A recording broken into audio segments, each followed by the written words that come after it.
अब हम पार्ट 3 करेंगे दोस्तों। तो जैसा कि हमने पहले पार्ट 1 कर दिया है, पार्ट 2 भी कर दिया है, क्योंकि बच्चों के लगातार मैसेज आ रहे हैं, सर इस क्वेश्चन पर भी बताओ, इस क्वेश्चन का भी आंसर बताओ, इस क्वेश्चन का भी बताओ। तो जैसे जैसे क्वेश्चन आ रहे हैं उसी हिसाब से वीडियो बन रही है। 3 पार्टों में वीडियो बन गई है। नवंबर जो 22 नवंबर को पेपर हुआ है उसका हम एनालिसिस कर रहे हैं अभी तक। ठीक है, तो देखते हैं आगे और क्या क्या क्वेश्चन थे, जो आपके आंसर क्या होने चाहिए थे, उनके राइट क्या थे, रॉन्ग क्या थे। तो आप मिला सकते हैं यहाँ से। तो एक प्रश्न ऐसा आया था कि कार्बोहाइड्रेट के विभिन्न प्रकारों को अरेंज कीजिए, जिसमें मोनोसेकेराइड्स से पॉलीसेकेराइड्स की तरफ आपको जाना था या पॉलीसेकेराइड से मोनोसेकेराइड्स की तरफ आना था। जहां तक बच्चों ने बताया है, मोनो से आपको पॉलीसेकेराइड में जाना था। तो मोनोसेकेराइड्स जो होते हैं, ये मैंने करवा रखा है आपको पहले, ग्लूकोज, फ्रक्टोज और ग्लैक्टोज, ये तीनों मोनोसेकेराइड्स होते हैं। अगर आपके पास ग्लूकोज ऑप्शन था तो ग्लूकोज सबसे पहले ऑप्शन पर रहना था, सबसे नंबर 1 पर। और अगर स्टार्च, बच्चे कुछ कह रहे हैं कि स्टार्च भी ऑप्शन में था, तो स्टार्च जो होता है आपका सबसे लास्ट में रहना। मान लीजिए 5वां नंबर पर स्टार्च रहेगा, और बीच में जो भी आपकी चीजें थी, जैसे मान लो आपको मिला होगा सेल्यूलोज, सेल्यूलोज हो जाएगा। अगर आपको लैक्टोज मिला था, लैक्टोज हो जाएगा। सुक्रोज मिला था, सुक्रोज हो जाएगा। गैलेक्टोज भी मिला था, ऊपर गैलेक्टोज हो जाएगा। मतलब मोनो मोनो ऊपर रहेंगे, फिर बीच में जो है डाई रहेंगे या ओलिगोसेक्राइड्स, और लास्ट में जो होते हैं पॉलीसेक्राइड्स के एलिमेंट्स रहेंगे। तो सबसे पहले इसमें ग्लूकोज और लास्ट में स्टार्च, ये दो क्लियर थे हमारे। तो आगे देखते हैं। नेक्स्ट प्रश्न आया था कि एक्सियल स्केलेटन में कौन सी हड्डियां पाई जाती है। ऑप्शन यही थे सारे के सारे। इसमें अगर देखें तो ऑप्शन कौन सी हड्डियां पाई जाती है, एक्सियल का मतलब मैंने आपको दो चीज बताई है कि बोन्स जो होती है दो टाइप से होती है। मेरी पूरी यूट्यूब पर पूरा का पूरा लेक्चर है बोन्स पर, बहुत ही बढ़िया। आप देखना चाहें तो वहां से आपकी सारी की सारी 206 हड्डियां याद हो जाएंगी। आपको पहले एग्जाम में जाने से पहले भी बताया था कि एक क्वेश्चन 100% यहां से आता ही आता है हर बार, इस बोन से, और वो फिर से आ गया। दो हो जाते हैं, एक तो कम से कम रहता ही रहता है, अदरवाइज कभी कभी दो भी हो जाते हैं। तो एक्सियल और अपेंडिकुलर दो स्केलेटन होते हैं, एक्सियल और अपेंडिकुलर, अपेंडिकुलर। इसको याद रखने के लिए बताया था कि 206 हड्डियां हैं। एक्सियल वर्ड छोटा है, AXIAL, थोड़ी टर्म है, इसमें छोटा वर्ड है। तो इसमें कितनी है, 80 बोन्स हैं। अपेंडिकुलर वर्ड बहुत बड़ा है, तो इसमें हड्डियां भी बहुत ज्यादा होंगी और बड़ी बड़ी हड्डियां होंगी। इसमें कितनी है, 126 हड्डियां होंगी, 126 अपेंडिकुलर में होंगी। ये आपको क्लियर बताया था मैंने पहले। तो अब इसमें लंबा वर्ड है अपेंडिकुलर, लंबी ही हड्डियां होंगी इसमें। तो लंबे वाली जो जितनी भी है हाथ पैरों की, ये सारी सारी अपेंडिकुलर में आ जाएगी। और बीच में जो जॉइंट्स होते हैं, इनको जॉइंट, जैसे हिप जॉइंट्स बना रहा है या कंधे का जॉइंट बना रहा है, ये कौन सी होती है, ये आपकी गर्डल होते हैं। गर्डल, दो टाइप के गर्डल होते हैं। एक आपका पेल्विक गर्डल होता है, ये हिप बोन्स के आसपास पेल्विक गर्डल होता है।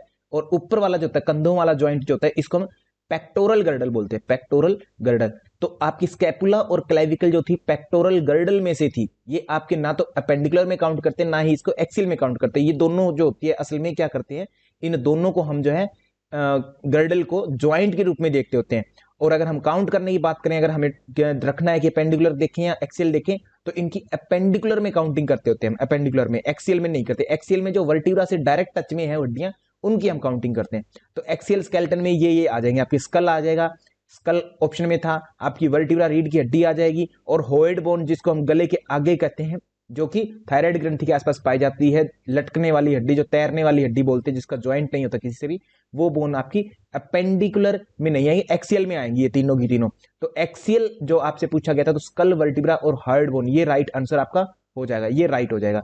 ये वाले जो है स्कैपुला और क्लेविकल, स्कैपुला और क्लेविकल जो है ये आपकी किस में रहेंगे, ये अपेंडिकुलर में रहेंगे, अपेंडिकुलर में, एक्सियल में नहीं आएगा। आपसे प्रश्न क्या पूछा जा रहा है, एक्सियल में। तो एक्सियल के लिए आपके आंसर क्या रहेंगे, स्कल, वर्टिब्रा और होइड बोन, ये रहेंगे। नेक्स्ट प्रश्न था, hot flashes, disturb sleep and emotional changes are the characteristics feature of. ये आपको पहले भी करवाया था, पीवाईक्यू भी आया हुआ है। जिस बच्चे ने मेरे पीवाईक्यूज जो यूट्यूब पर अवेलेबल हैं, उनको अगर किसी ने देखा है, तो सभी यूट्यूब पर जिन्होंने भी मेरे क्वेश्चंस को देखा, बच्चों ने थैंक यू बोला कि सर जो आपने पीवाईक्यू डेप्थ एनालिसिस करवा रखा है, उसी में से सर सारा का सारा मैटर आया है, सारा का सारा। अगर किसी ने पीवाईक्यू देखा है अच्छे से, इट मीन्स उसके 70% तक, 70% तक जो है उसके आंसर सर राइट होंगे, उसको कोई दिक्कत नहीं है।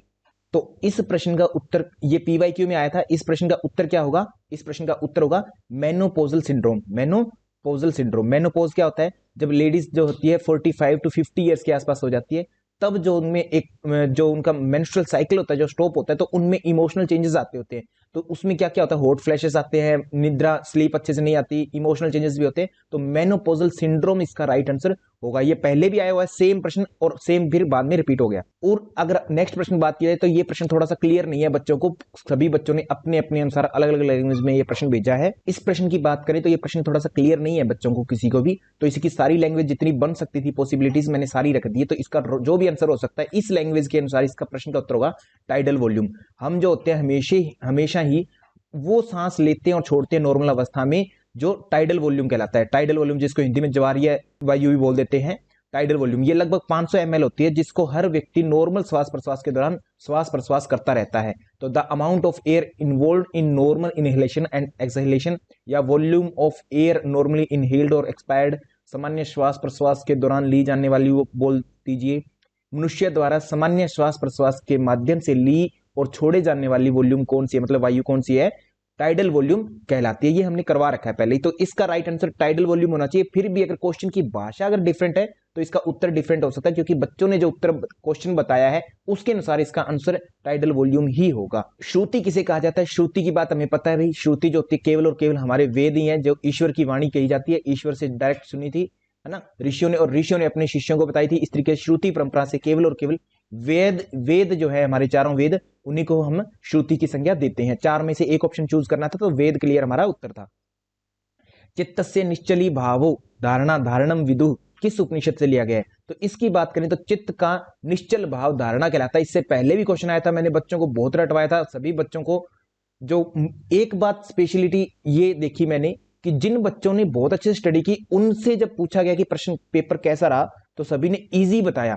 और कुछ ऐसे भी महानुभाव थे जिन्होंने बिल्कुल भी नहीं पढ़ा, तो कभी कभी चलते फिरते मुलाकात हो गई किसी किसी से, तो उन्होंने कहा कि सर इस बार पेपर बहुत टफ आया था, इतना टफ आया सर, बहुत ज्यादा टफ आया, इस तरीके से बातें उन्होंने की। तो कहने का मतलब ये है कि जो बच्चा पढ़ा है, जिसने अच्छे से तरीके से सही अप्रोच से जो पढ़ता है, एक होता है कि आप केवल पढ़े जा रहे हैं, आपको पता नहीं कि किस दिशा में चलना है, एक आपको दिशा तय कर दी है, आपकी लिमिट तय कर दी है कि इस तरीके से इतनी मेहनत करनी है और ज्यादा से ज्यादा आपको उसका बेनिफिट लिया जा सकता है। तो उन बच्चों ने सभी ने जो है इजी बताया। और स्पेशल ये भी बात कह रहे थे, जो मुझसे जुड़े हुए थे, एक्यूरेट योगा से जो जुड़े हुए थे बच्चे, उन सभी का कहना है कि सर पेपर सबसे आसान था। सभी बच्चे लगभग 95 प्लस स्कोर बता रहे हैं अपना, कि सर कॉन्फिडेंस से कह सकते हैं 95 प्लस सर हमारा स्कोर रहेगा पेपर 2 में। तो इतना बड़ा अगर आप पहले बात कह सकते हो, इट मींस वास्तव में आप लोगों ने बहुत मेहनत की है।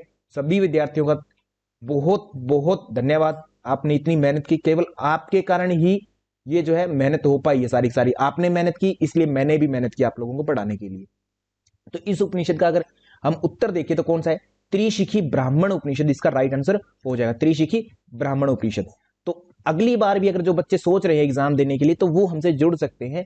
1 दिसंबर से हमारी लाइव क्लास होगी शुरू, उससे पहले आप जो होता है अपना रजिस्ट्रेशन शुरू करवा लीजिए, ताकि आपकी ऐप स्टार्ट हो जाए, आपको एटलीस्ट स्पेशल क्लासेज स्टार्ट हो जाए, वो शुरू हो जाए आपकी। तो इस प्रश्न का उत्तर क्या हुआ? त्रिशिखी ब्राह्मण उपनिषद।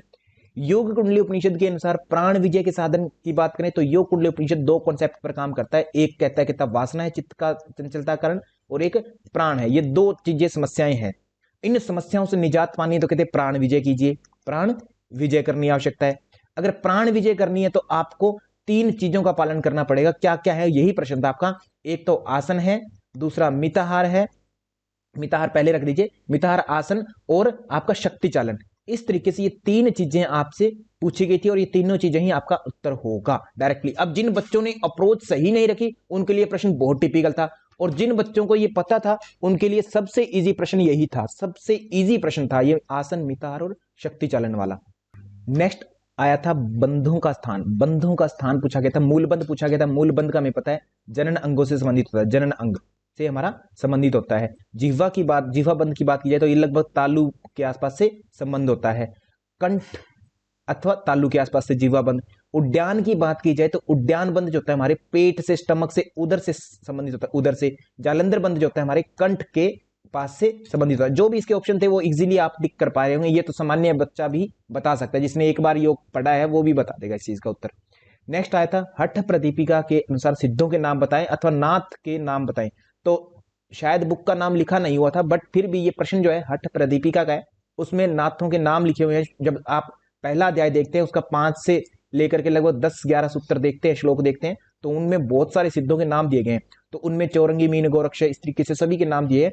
उसमें क्या क्या नहीं है, एक तो चंड नाम नहीं है, चंड वर्ड नहीं मिलता आपको, खंड होता है असल में, वहां खंड दिया गया है, और कंठ भी वर्ड आपको देखने को नहीं मिलता। तो ये दो जो है चंड और खंड, ये जो है आपको एक्सक्लूड करने थे, चंड और कंठ, ये दोनों जो है आपको एक्सक्लूड करने थे। बाकी जो है आपका इसका सारे राइट आंसर थे, चौरंगी, सिद्धि, बुद्धि, कपाली ये राइट आंसर है, कंठ और चंड जो है आपको एक्सक्लूड करने थे। अब आपसे प्रश्न की क्या दिशा थी, उस तरीके से आपका इसका उत्तर होगा।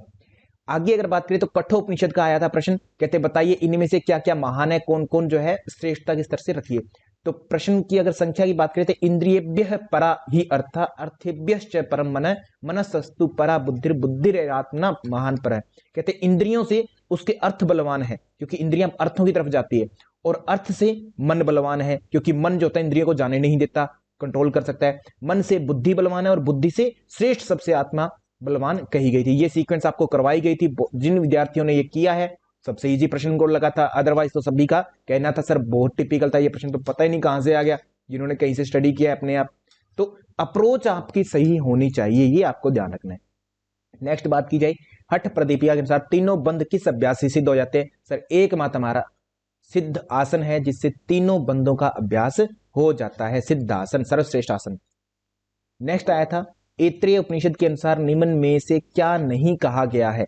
तो ब्रह्म के विषय में क्या कहा गया है? प्रज्ञानम ब्रह्म कहा गया है, विज्ञानम ब्रह्म कहा गया है, अज्ञानम संज्ञानम, ये सारा का सारा ब्रह्म के विषय में कहा गया है। महाज्ञान वर्ड ऐसा यूज नहीं किया गया है।